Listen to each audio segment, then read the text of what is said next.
All right, this is a reply because there's been several comments, and I just didn't want to write another comment and try to get this in here. It's an interesting point. Okay, a comment in the video. This is a reply to determinism to inmendham, trick 0171, and I hardly ever say the numbers, but okay.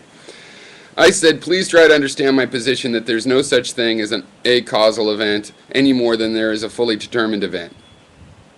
Okay, and I said, hard for you to grok, I know, but not that hard to explain. And he says, I'm agnostic on whether a-causal events happen, but what is a partially determined event? I think it's hard to explain because it is illogical. Okay.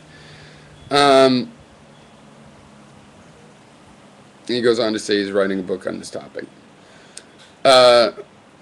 Partially determined is, yeah, it sounds confusing, huh? Well, that's why I just say get rid of determinism. That's why I'm doing this argument, and people come in, but there's use of the word determinism that could be, so fine. If you want to create a relativistic version of determinism, fine, but I think it's confusing to people and brings in too many thousand years of mistaken way of breaking this problem down. That's why I say forget the determinism. Partially determined means that you can determine a idealized probability distribution and that the real world will never ever match it exactly, but it will fill in that shape, so you can determine that shape, and with the big enough sample you can pretty much just treat it as if that whole group of events is the one thing, which is the idealized shape. Right? So like, a black body can radiate. You can just ignore if you want the photon nature of the light and do it in a continuum manner and see the black body shape.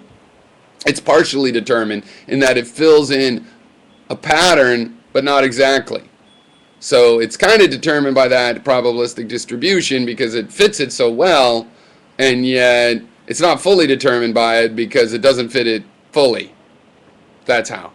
So you just need a different way beyond. It's like when a philosopher says think beyond good and evil. It's like, but how can I? Where does good and evil go? It's just like, no, just stop thinking about that and think of these things other ways. Okay?